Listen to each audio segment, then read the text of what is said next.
Hi everybody, it's James A here, and today we're going to take a deep dive into the RJM Mastermind PBC. This is a great unit. I just got mine not too long ago, and I'm in love with it. There's a couple things that I think really stand out about it. Number one, it is sonically invisible. Seriously, when I bypass all the loops on my board, I'm getting the sound of the guitar straight into the amp. Nothing is different. There's no change in high end. The mid range is exactly the same. No change in feel. Doesn't matter whether I'm playing clean or dirty. It's perfect. So I tested this a lot. It's got a big screen. That's another thing I love about it. You can have your own names for things. Plus, at a glance, you can see the status of everything on your board. So that's really, really cool. Custom button colors are really nice, believe it or not, and I use that to organize stuff on my board. So you'll see how I do that. But to me, the biggest feature about this is how configurable it is. And I wanted a lot of configurability. What's great about the PBC, it doesn't force you into its own workflow. You can configure it to work any way that you want it to work. So that's what I'm going to get into in this video. So in part one here, I'm going to go ahead and show you my board and show you the routing, explain what button pages are, and show you my custom button pages. If you just want to know what button pages are, I'll give you a link in the description so you can jump right to that section. And then in part two, I open up the editor and I get into actually making a button page and making custom IA buttons, and you can watch me do it and explain everything. So in that video, you really get into the weeds, and we'll get into editing and doing all that stuff. And then in part three, I'm going to spend the first half of part three talking about on preset change, because those are two check boxes that I think confuse a lot of people. It certainly confused me at first, so I'm going to take all the mystery out of that.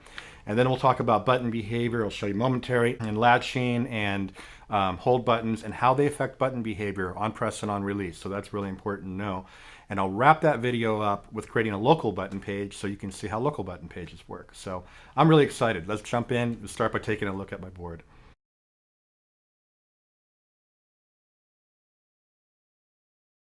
All right, so let's take a look at my pedal board and how I'm using the PBC. We'll start with the routing. So here's the PBC, obviously. This is the brains of the entire system. I have all these pedals in loops in the PBC except for the tuner and the volume pedal. Everything else is in a loop. I have a junction box here that handles all the ins and outs of the board. There's 4 inputs and 4 outputs. So the guitar comes in through input 1, hits the tuner, and comes into the PBC input here. Then it goes through loops 1 through 6. Then I break out of the PBC after loop 6, and I head back out to the front of the amp. And then I come back from the amp's effects return into here. First to an isolation transformer that's underneath the Mobius. Then I hit the volume pedal, and then I come back to the PBC here at the input right before loops 7 through 10. And then at the output of the PBC, I use output B and back out to the effects return of the amp. When I'm using the 2-cable method, I just route the cables differently and everything's in front of the amp. So my loops consist of loop 1 is my Dynaranger, loop 2 is the Mobius Pre, loop 3 is the Scarab Deluxe, loop 4 is the Cali 76, loop 5 is the Rat, loop 6 is the Archer, loop 7 is the Mobius Post, loop 8 is the Nemesis, loop 9 the Ventress, and loop 10 is the Flint. And the volume pedal is right before all the loops 7 through 10, basically. I also have a chronograph clock, which is not on at the moment, just tells time. This empty space on the board right here is what I call the guest slot, and that allows me to just swap pedals in and out of the board without tearing everything else apart.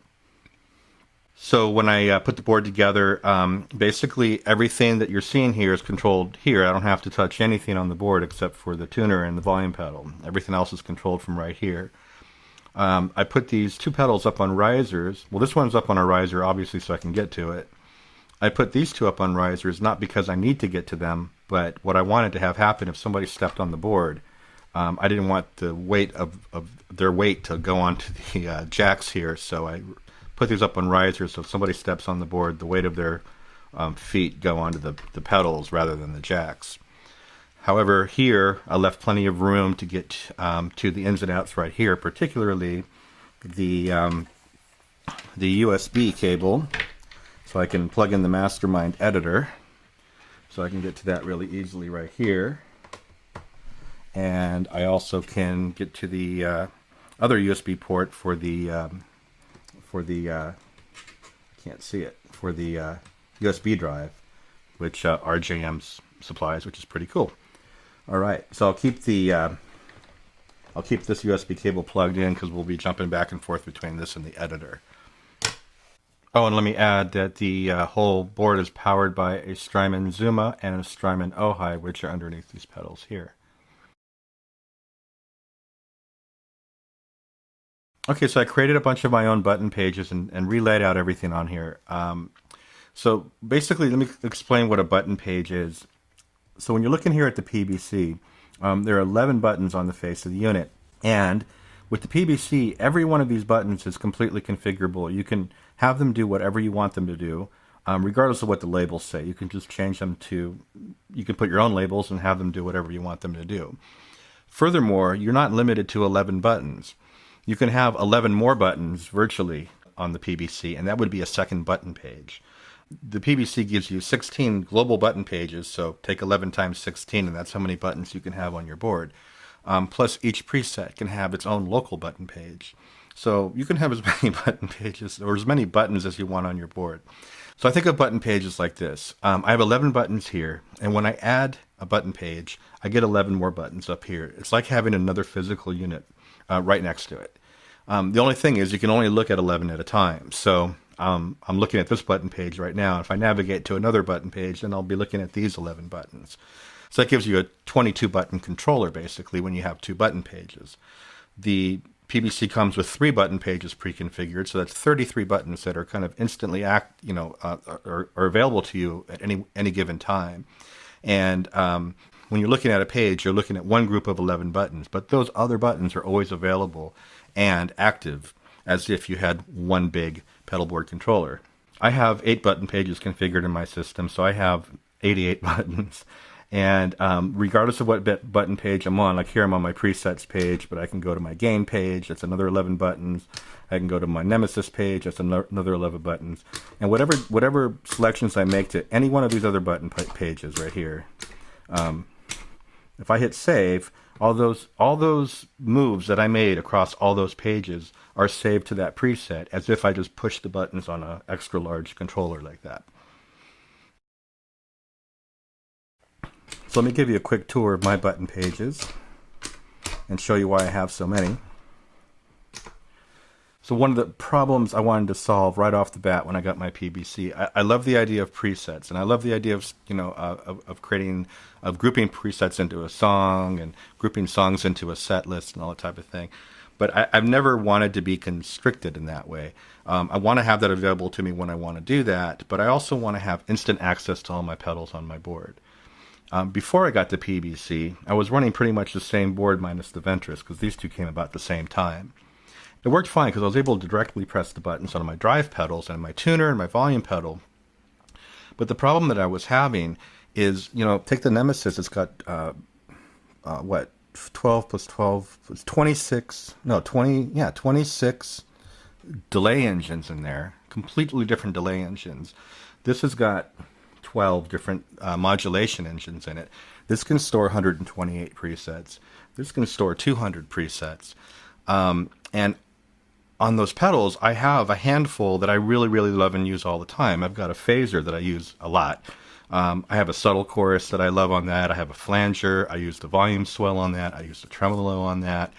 On this one, I've got several different delay presets using different engines and different settings for different purposes. So I have my tape delay, which is kind of like my all-purpose delay that can work behind almost anything. Then I have an analog engine delay that I can use behind solos. And then I have a handful of other things that I really like.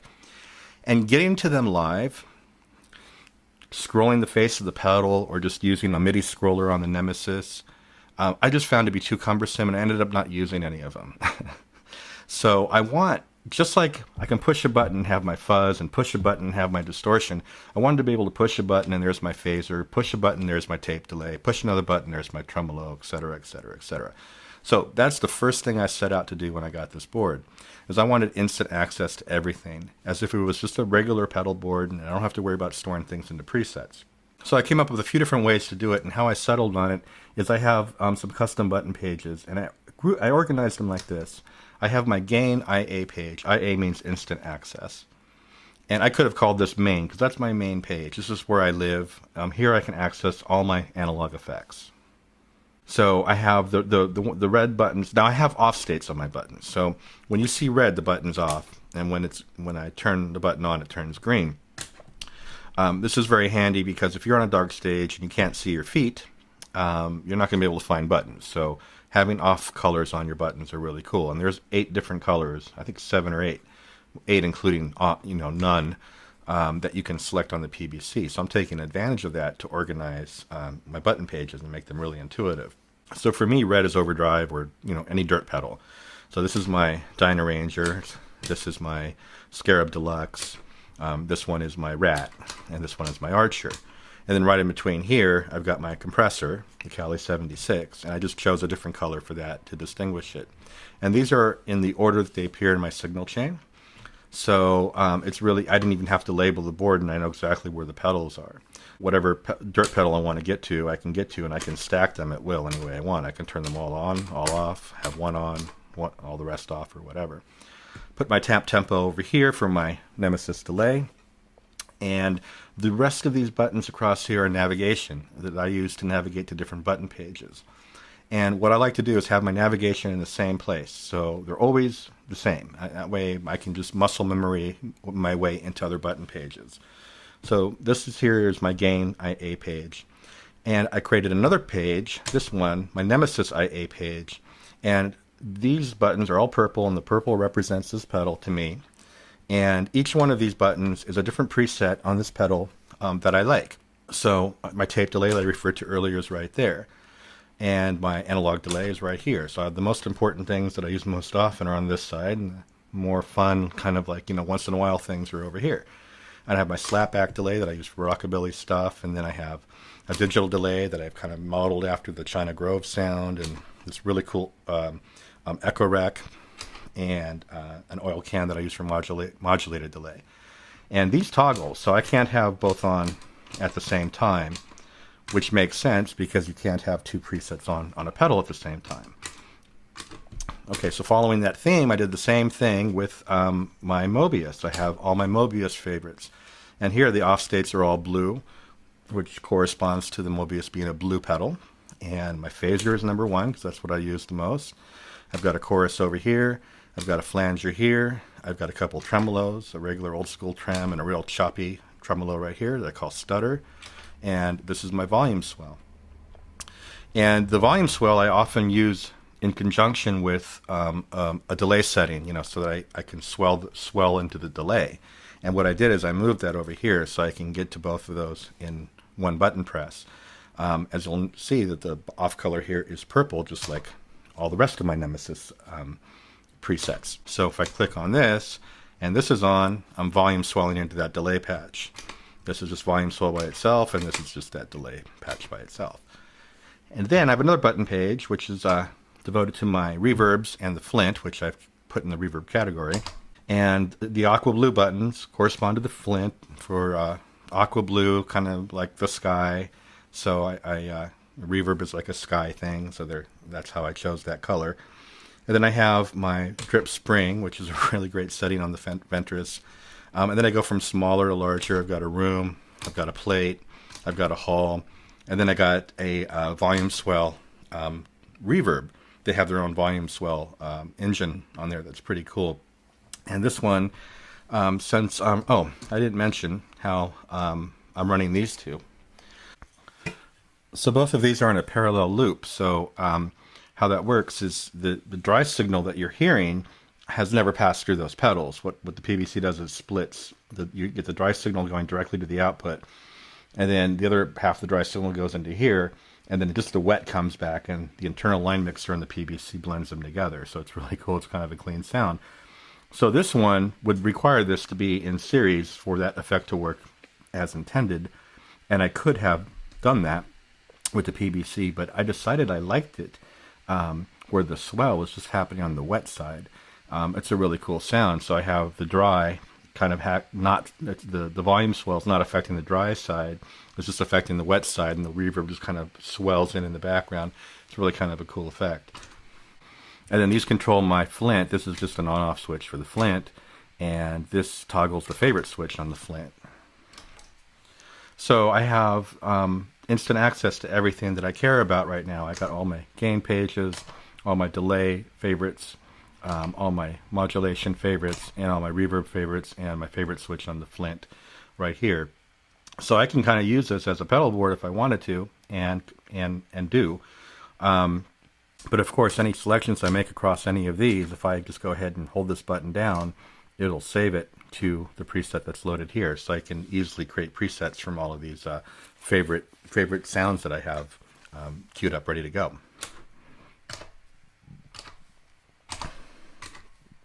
But I may also want to get to some other things on those pedals that I didn't create instant access buttons for. So I also have another page. If I hold this down, and this isn't one I would use live, but it's more for creating presets.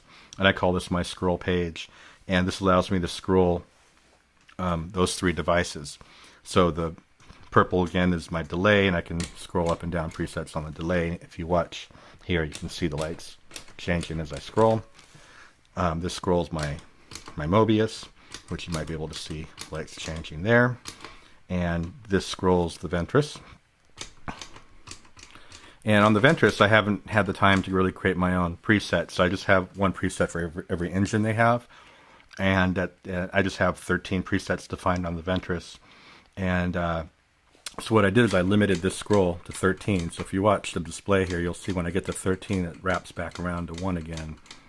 So I'm just scrolling the first 13 presets on the Ventris. So, oh, and this. Then this is something I'm just experimenting with. If you look at the light, I don't know if you can see the light color that well in the camera, but I have